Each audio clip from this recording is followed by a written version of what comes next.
We're going to continue with the City of Kent Council position number 6. Unfortunately, Larry Hussey was not available. So we are going to continue with the forum with Brenda Fincher.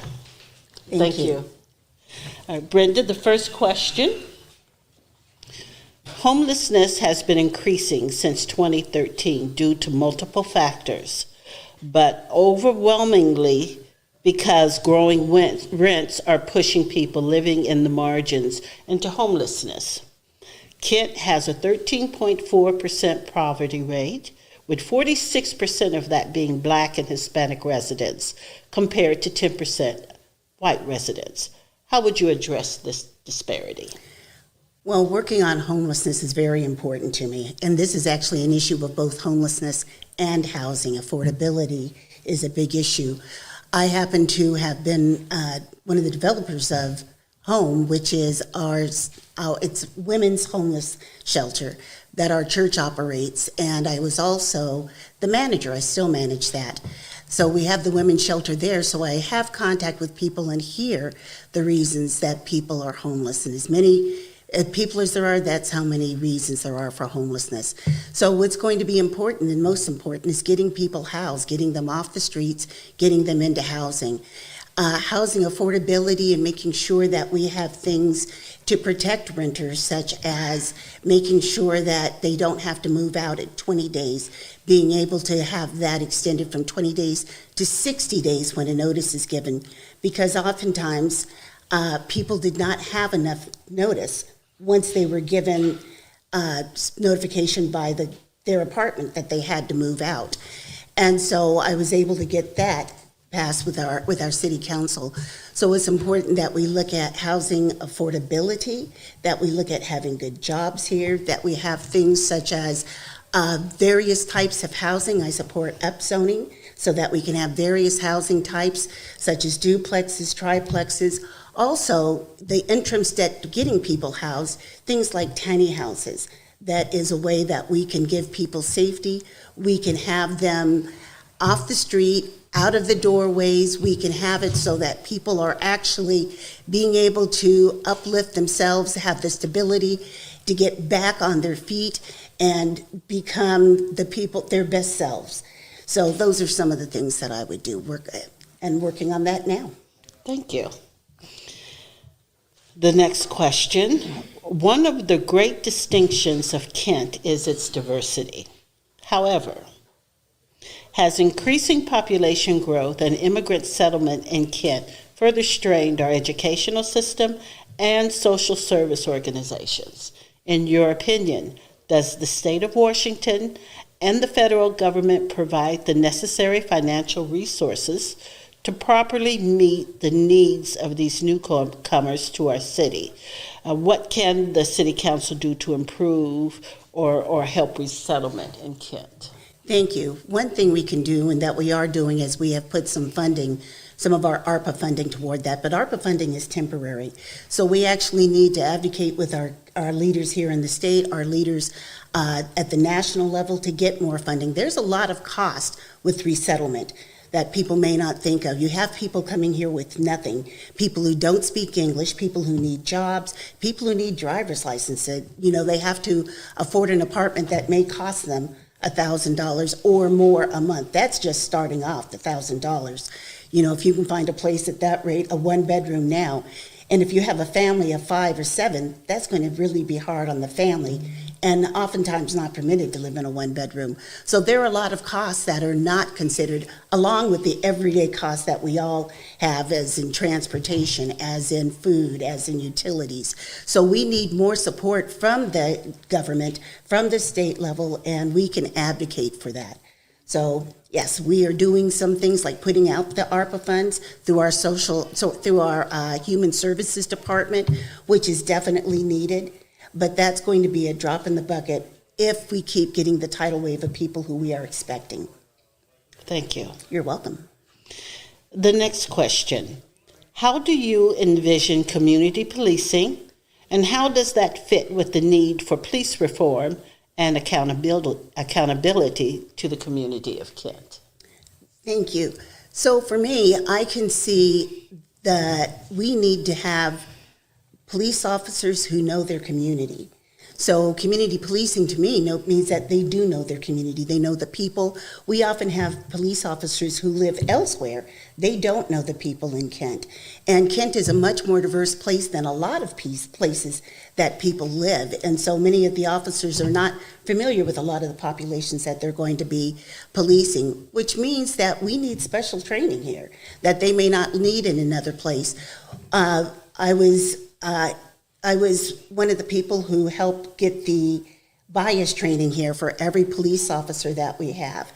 We have cultural competency training for every city, racial equity training for every employee in the city, which I was also a lead on. But bias training alone is not good enough. We need to have racial bias training for our police officers. We need to have training such as having Dwayne Bryant come in, who is a guy out of Chicago who does training for both police departments and for the community. We need training. The racial equity training that I mentioned, by the way, is because racism is not often touched on in regular bias classes. And just the records that we have had playing in our head for many years, people may not be intentionally biased or intentionally racist, but oftentimes that comes out in ways that people are not aware of. So we need to have specialized training, just as police officers train with their tactics, they need to be trained on for racial issues. We need programs, more programs. I was part of the team that developed our community immersion policing program, the new program that is out that embeds an officer for 280 hours or 2 months with our nonprofit organization so that they can get to know the community. But we also need to get our veteran officers out and doing that also. So just making sure that they are melding together. Thank you. The next question. What 3 additional issues would you like to see the next city council focus on, and why? Well, one is making sure that our residents, that the people who work here, that our businesses are all strong again. So we're coming out of a pandemic. We're still in the midst of it, actually. So when we come out of that, we need to, the saying build back better, that's what we need to do. So we have allotted funding through the city council. We've allotted funding for that. And we were able to offer grants. So now, looking at what do we need now? We need grants, we need low interest loan rates for some of our businesses. We need job training, and that's not only for adults, but for our youth also. We need to have mental health counseling available to make sure that our residents are strong again. Some of them, and I'm not talking about just the people who we see on the street that the police contact, but our senior citizens who have been confined, our students. We've heard a lot of things that people have gone through in this time. So mental health counseling, health overall, Kent is a heat island. So making sure that we're adjusting climate, things that are going to make our residents healthier, make our city healthier, make our economy healthier. Jobs, to make sure that we are able to put people to work here in Kent, that they do not have to travel to Bellevue, to Seattle, to Tacoma to be able to have a living wage job. That affects the time that they get to spend here, and it affects the quality of their life. So it's important that we have good living wage jobs here. We have 2 colleges, we have good unions that people can have apprenticeships through, and so we have all that we need here. We have a lot of talent. We have a diverse community that has everything we need to make it a strong community and to keep it a strong community. Thank you. You're welcome. And the last question. Please describe your previous work in the community and how these experiences qualify you for a position on the council. Okay. Well, in the community, I've been PTA president at various levels. When my kids were in school, I was in PTA at elementary, middle school, and high school levels. I also served on the Kent Area Council PTA. I was a VP there. And so had interest or had contact with kids hands-on. I've also been past president of Kent Youth and Family Services, a counseling agency here. I've served with the Strategic Planning Committee for the Police Department, Parks Committee. I was on one of their committees. I'm a Kiwanian here in Kent.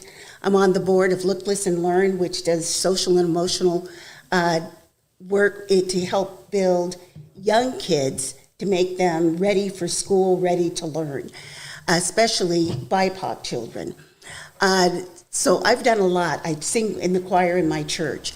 I'm also have served in other positions within the church. I have served as a care team leader for Multi-Faith Works, LGBTQ allyship. With my housing work, I found out that if you're in the LGBTQ community, you have an increased chance of homelessness, especially when that intersects with race.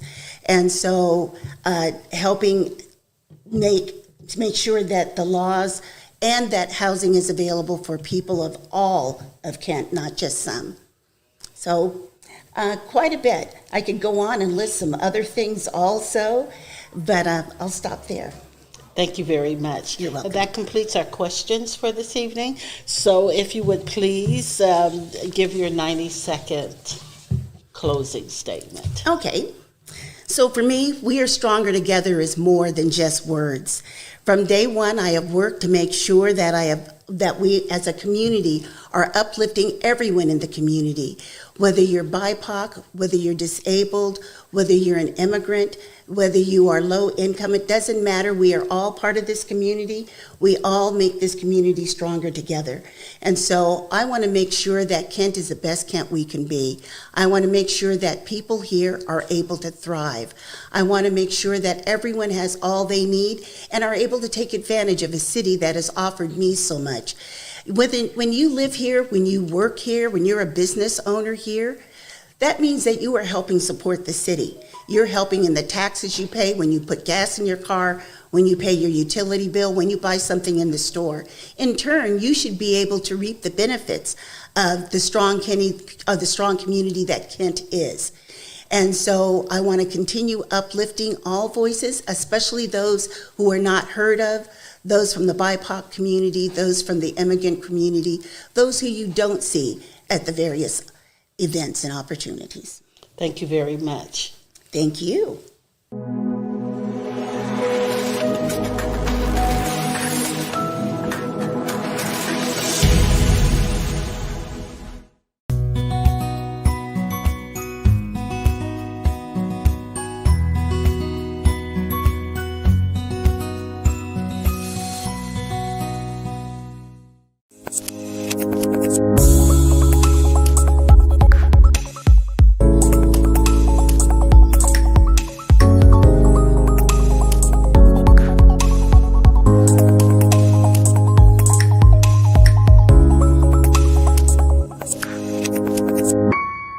Good evening. My name is Mari Love Brown.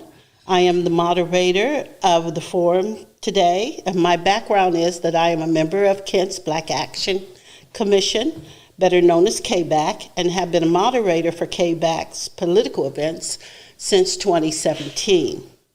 Before we begin, I would like to give a shout out to the members of KBAC who were instrumental in making our first virtual forum happen. I would like to recognize and thank Gwen Allen Karsten and her husband, Charles Karsten. Gwen is the executive director of KBAC and is continually active in Kent's Black community. Charles is operations manager. He's committed to making sure the details surrounding KBAC's events are completed. I would also like to recognize Charmaine Walker-Boston. She is the community liaison for KBAC. Charmaine was responsible for the food provided by KBAC at the Juneteenth event this year. And she was also instrumental in organizing the food and beverages offered for this event. I would also like to recognize and give thanks to Davey Shira. He is KBAC's marketing director, and he is the owner of DC Productions and Channel A TV. I would like to thank the candidates in advance for their time and commitment in coming here today for KBAC's first virtual candidates forum. Now, each candidate will receive 5 to 6 questions, and will have 2 minutes to answer each question. At the end of the question period, the candidates will have 90 seconds for a closing statement. I would like to introduce the candidates for City Council Position 4. Toni Troutner is on my left, and Cliff CAWTHON is on my right. And Toni won the toss, so we will begin the questions with Toni. Toni, homelessness has been increasing since 2013 due to multiple factors, but overwhelmingly because growing rents are pushing people living at the margins into homelessness. Kent has a 13.4% poverty rate, with 46% of that being Black and Hispanic residents, compared to 10% of the white residents. How would you address this disparity? So you are very correct. That's a great question. We do have issues with homelessness, and there also is growing concern with the rent moratorium ending and the issues surrounding the eviction process. So we're taking several measures at the City of Kent. One of the things that we are doing is with our ARPA dollars, we are putting money into our Economic and Community Development Department, but we're also giving money to our Human Services. Some of that money is going to be used for rent assistance, as well as helping families that need help with child care. So that's one thing that we're doing. We are also taking a look at our housing stock here in the City of Kent. And when you look at the amount of housing we have a great stock in our very low-income housing. We also have great stock in our higher income housing. It's finding that middle income and that medium income and finding places where we can accommodate people looking for that type of housing. So we're looking at the West Hill, where we're bringing transit into the City of Kent. Not only does that give people an option for living near a place that they have transit, but gives us the option to provide that type of housing that our residents are looking for. When you talk about the disparity and people needing to live close to somewhere that they can use that transportation when they might not necessarily have other means, that is another option that we are looking at. So a lot of good things are happening in the future, but you're very correct when you say that there is an issue in housing, and we are working on addressing those issues in Kent. Thank you. Thank you. Cliff, I would like to ask you the same question. Absolutely. And first of all, thank you for inviting me here. And I love this question because housing, I believe, is at the crux of the question that we need to answer in order to create an equitable and inclusive community in the 21st century in the city of Kent and really around the region. So first of all, when it comes to that disparity that you listed, that's in large part due to the lack of renter protections that we have on the local level. In fact, back in July, myself and several city council members, about a dozen concerned citizens, asked the city council for the extension of the eviction moratorium here in the city of Kent. Luckily, the state acted before our city council did, and particularly my opponent, just to paraphrase, wondered why we actually needed this. Now, when it comes to my experience, particularly fighting for tenants, we need strong rental protections. The second thing is we absolutely need to improve our housing stock. That are naturally occurring affordable housing is on the decline. So therefore, we need to build, and we need to build equitably and bring folks, particularly affordable housing developers, to a table. But that in and of itself is not enough. In addition to updating our zoning maps, in particularly East and West Hill, we also need to make sure that there are new opportunities for homeownership, particularly BIPOC homeownership, which the disparity is so great in this region. And last but not least, that it's not a secret that in South King County, including especially in Kent, that the elimination of the eviction moratorium at the end of this month will result in a tsunami of evictions. So we should have already released so many funds for and advocated at the county level for release of funds for rental assistance. And the fact that only we are now getting to that is something that I think is unacceptable, in that if I was on city council at the moment, that I would have not just agitated for that I would have worked with our staff in order to make sure that the money is allocated back to Canton residents. Thank you very much. What I failed to mention before we started is that we have a timer here, and so if you'll pay attention to, he'll give you the cues on when to stop. All right, so our next question, I will ask you, Cliff. Mm-hmm. First, one of the great distinctions of Kent is its diversity. Mm-hmm. However, has increasing population growth and immigrant resettlement in Kent further strained our educational system and social service organizations?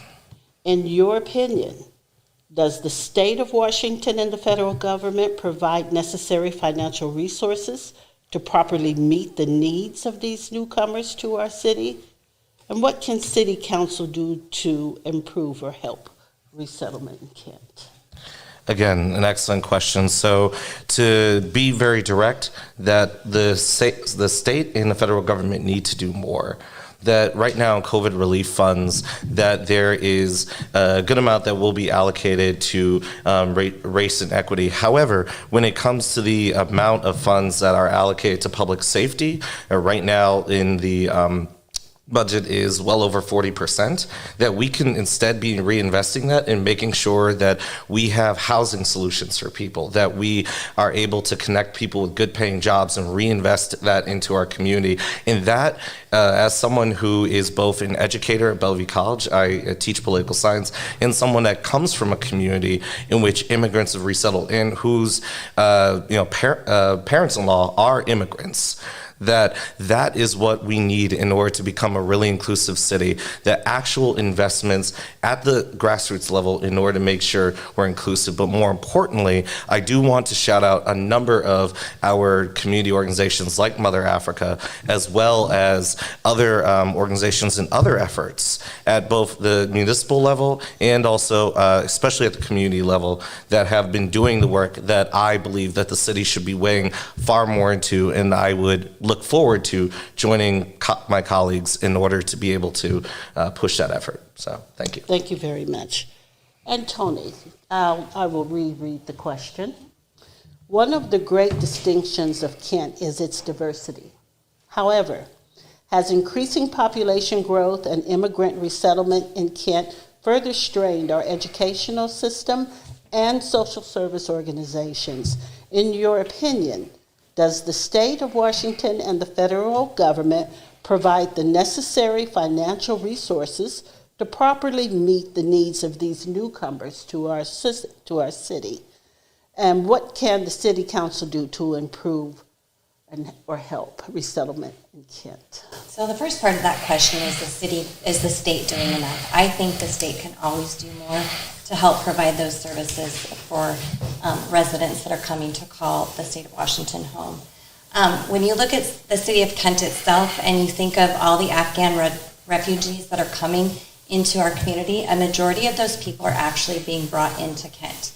And what we're doing as a city to provide those services is through our Human Services group. We are also working very closely with World Relief, which is one of the diverse groups in our community that gets support from the city of Kent. I mentioned earlier that the ARPA money that we are reallocating to our Economic and Community Development Department and Human Services, a portion of that will go in to help provide support to these communities.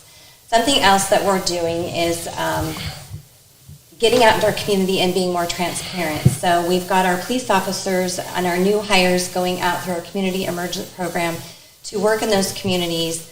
And we've actually had one officer working in World Relief and providing support to those families that are coming into the state. He's gone up and he's taken people from the airport to help them find things to get them going. He's also been providing them with the resources that they need to make sure they have those connections to get a good start. So we are doing some of those things. Yes, we can always do things better, but I also think that the state needs to provide the support so cities have a place to go.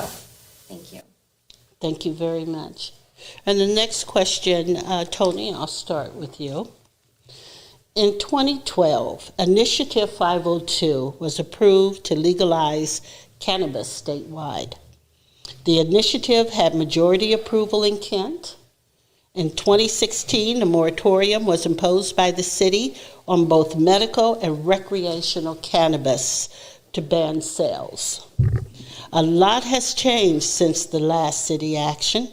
According to a Puget Sound Business Journal article, taxes on cannabis alone contributed nearly $2.5 billion to the state's budget in 2020. The question is, do you feel it's time to revisit the sale of cannabis in Kent?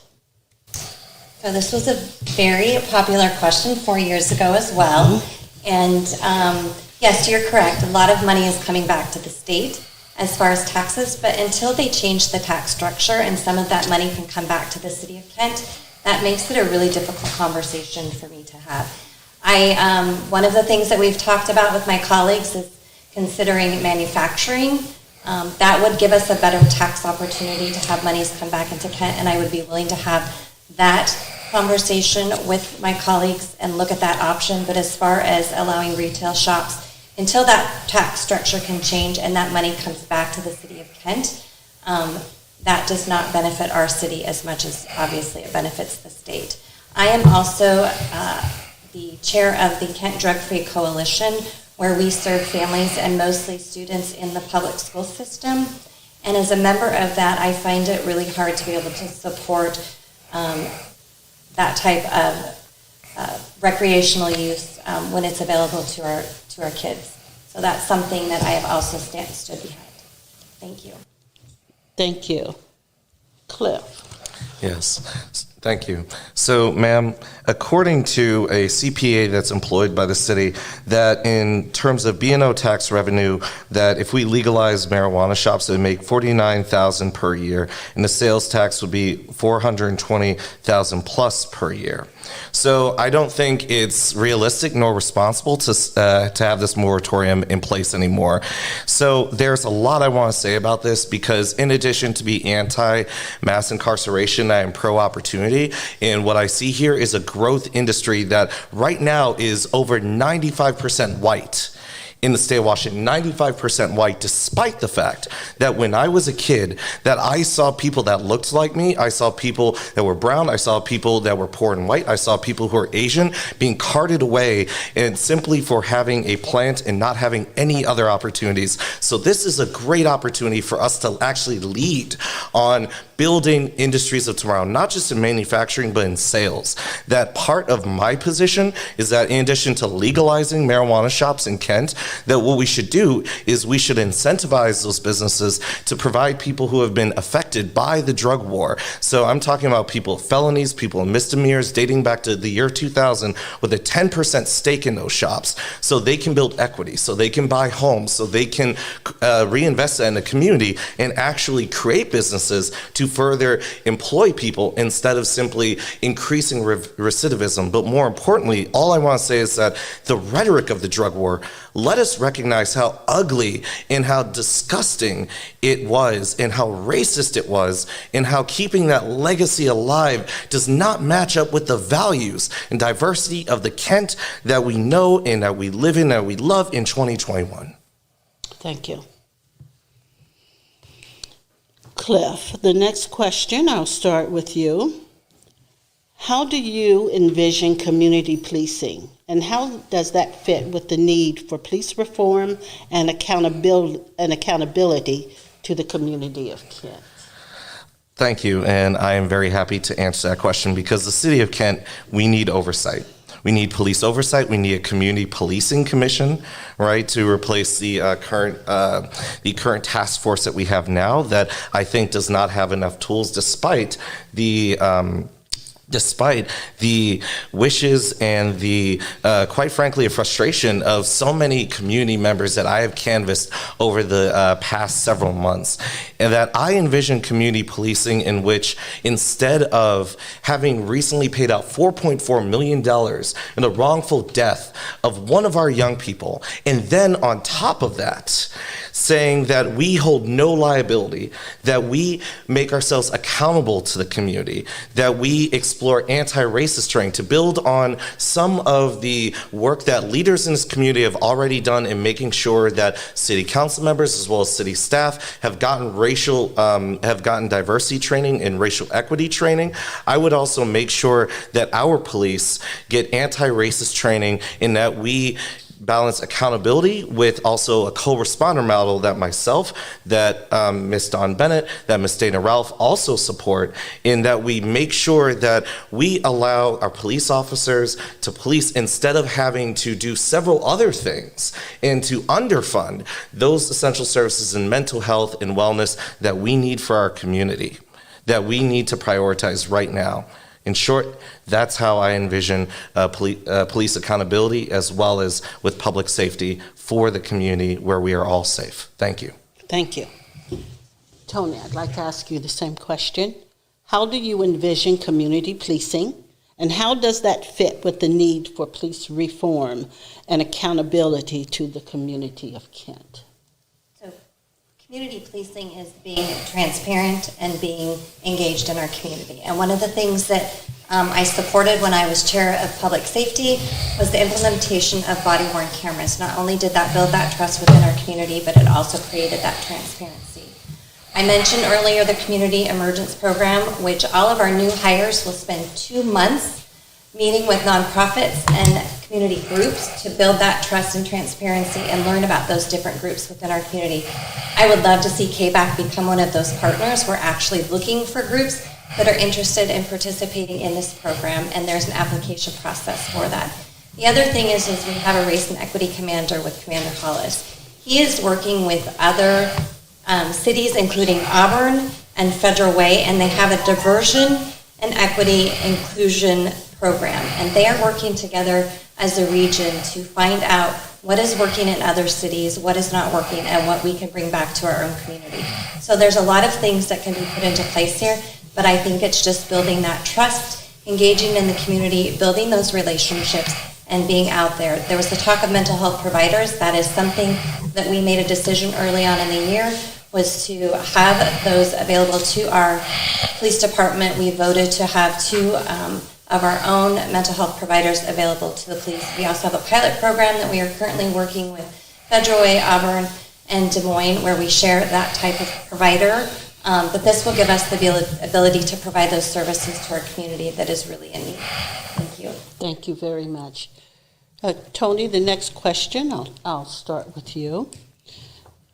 What 3 additional issues would you like to see the next city council focus on, and why? This is a really great question, and there's multiple pieces to that. First of all, I think as we come out of this very difficult time that we've been facing with COVID, I think we need to make sure that our small businesses and new businesses coming to Kent are welcome and they feel safe. One of the things that we are doing to help encourage that is through our grant program that we are working on doing with our Economic and Community Development Department, and allowing those businesses to have what they need to get back to where they were pre-COVID. Also providing services and support, and having our businesses that provide accounting services, provide marketing services, provide that to those new businesses that are looking for that. So one is encouraging new business and small businesses to grow and get back to where we were pre-COVID here in Kent, and then continuing those businesses to call Kent home. The second is making sure that we have an adequate and strong public safety. In the mayor's new budget, I am supporting hiring 5 new police officers. I know that public safety is very important to our residents, and I will be supporting that. And then the other piece is services for our mental health and homeless communities. And we're doing that through providing those co-responder model with our police department and the mental health providers, and also providing support and services to our mental health community when we are out there engaging with them. Thank you. Thank you very much. And Cliff, would you like for me to read the question? Yes, please. What 3 additional issues would you like to see the next city council focus on, and why? Excellent. So first of all, I want to see the city council focus on tackling homelessness. As I mentioned before, that housing is going to be the big civil rights issue, the big equity issue, the big dividing line on whether we choose to be on the right side of history and make sure our city is accommodating and welcoming to everyone. And that includes those who are homeless. And I've worked with people who are homeless. I've advocated for low-income renters. And right now, I want to see a homelessness plan in which A, we have a housing first approach, B, that we have facilities for people who are homeless that is 24 hours, that is open 24 hours, that is available to them and can connect them with adequate resources. C, that we make sure that we have support for homeless youth that right now, according to nonprofit leaders that I've discussed this with, that we don't have. And D, that I want to make sure that there is an adequate amount of wraparound services that once we house people, that we can also direct them to services. Now, second of all, that we have to reinvest in communities, particularly communities of color, and that means looking at how we do contracts, because you look at city contracts right now, that we are sending our tax dollars out of state, and particularly to majority white-owned firms. For a city that is majority people of color and values its diversity, as Ms. Troutner has said, as many other people have said tonight, as we have said, right, the fact that none of that is going to black and brown businesses is an insult, is gross. And then third of all, that as a teacher, I had so many young people who are working, who are fighting to support their communities during COVID, that simply couldn't attend class because they couldn't get access to the internet. And telling them that, hey, go to a library when libraries are closed is absolutely absurd. I had a student do their final at a Starbucks. So I support universal citywide broadband, and I don't think that it is too expensive to invest in our youth, as a number of people have said on council. Thank you very much. Thank you. This will be our final question, and then we'll have the 90-second closing statements. And I'll start with you, Cliff. Describe your previous work in the community and how these experiences qualify you for a position on the council. So my previous work in the community, my entire life, my entire adult life, I've fought for people. That I believe in investing in people, because where I come from, that there aren't a lot of young men that look like me that can say that they are able to sit here right now and to be able to run a campaign, to be able to serve the amazing people of Kent and our amazing community. So, in short, sorry, I got a little bit overwhelmed. That just to break it down, and since I came to Washington State, that I have worked with unions, and particularly I worked on the Fight for 15, in which I worked with young people who are black and brown right up on East Hill at 240th, the big Chevron 240th. We organized a strike that sent shocks waves throughout the legislature, and we got a $12 an hour minimum wage bill passed. And then later on, the Kent Des Moines light rail station, I called people, I door knocked, I did the due diligence as a regional field director in order to get us light rail. More importantly, after that I worked with low-income tenants and low-income homeowners, particularly here with other city council members, with our code enforcement department, in order to make sure that they had a roof over their head that gave them dignity, gave them worth, and more importantly, that in between that time, I have worked with numerous other candidates, with community, to make sure that people are empowered, people are heard, and I will continue to do so, win, lose, or draw. So that's what qualifies me. I'm not a politician. I'm just a guy from Buffalo trying to do some good. That's all. Thank you very much. Tony, please describe your previous work in the community and how these experiences qualify you for a position on the council. Great question, and I like answering this question. When my boys were little, I started off getting involved in the schools. So I was involved in PTA all the way from elementary school to high school to the state level. That allowed me to work on budgets and kind of see how that process works. I also served, prior to being on council, as on the Civil Service Commission, where we oversaw the decisions that were brought forth to the Puget Sound Regional Fire Authority Governance Board. I am co-chair of the Severe Weather Shelter. The shelter is actually activated by the City of Kent, and it has to meet certain criteria, and I have spent the last 15 years helping to provide those services to our unsheltered population when the weather gets below a certain temperature. And then since 2012, I have served on the Kent Downtown Partnership, where I have developed relationships with our local businesses and been able to help board members at the partnership put together different events that raise money that allow us to do some of the things that you see downtown, like the lighting and the flower baskets during the summer. And then prior to running for city council, I attended council meetings. You know, right now we're in the mid-biennium budget session. When we were in budget session prior to me running for council, I went to those meetings so that I could learn about the budget. I could hear what, it was Mayor Suzette Cook at the time, had to say about priorities for the city and how we were going to spend money moving forward in the next year. So I think that those things qualify me for running for city council. I also have proven leadership. I have been on the city council for the past 4 years, where I've also built relationships throughout the region, and I will say more about that in my closing. So thank you. Thank you very much. I would like to thank both candidates for participating in KBAC's virtual forum. And now we'll go to the 90-second closing statement. And Cliff, if you will please start that. Yes, ma'am. Thank you. So first of all, I want to thank KBAC for inviting me here. KBAC has always been an amazing organization as led. So I just want to say that first. Second of all, is if I could ask my opponent one thing, is to name one thing that you, not city staff, not the mayor, or your colleagues for that matter, have actually brought to the table and led on. And I say that because I've heard from numerous community members, who's Toni Troutner? What is she doing?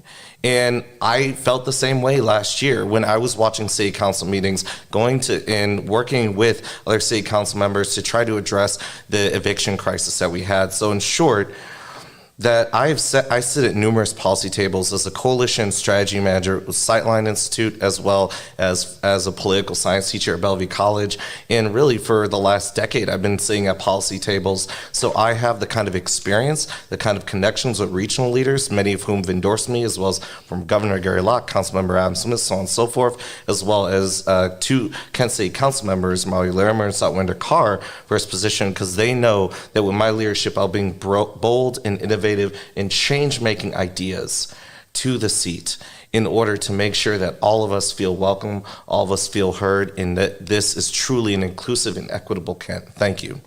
Thank you. Toni, if you'll please. First of all, thank you to KBAC for allowing us to come here and answer these questions today. I'm grateful to have served on the City Council these past 4 years and serve as your council president for the past 2 years. There are 7 of us on the City Council. We all have different backgrounds. We all bring different things to the council. But what makes us great is our ability to work well together. And I've said this many times. I always use the example from Councilmember Dennis Higgins, who I used to serve with. Help me understand why you feel the way you do about that particular issue. And how can we work together to do what's best for the city? And I think as a council, we have done that. Now is not a huge time to make change. We need stability in city government. Leadership and experience is extremely important, as well as regional connections and relationships. I recognize that change is vital and very important, but my experience and relationships in the community and the region is what the city needs and is going to keep it necessary to make those changes a reality and keep our momentum going in the right direction. I'm proud to have done work in the city these past 4 years, and I look forward to continuing to serve you and our community. I appreciate your support and your vote. My name is Toni Troutner. Thank you very much. Thank you.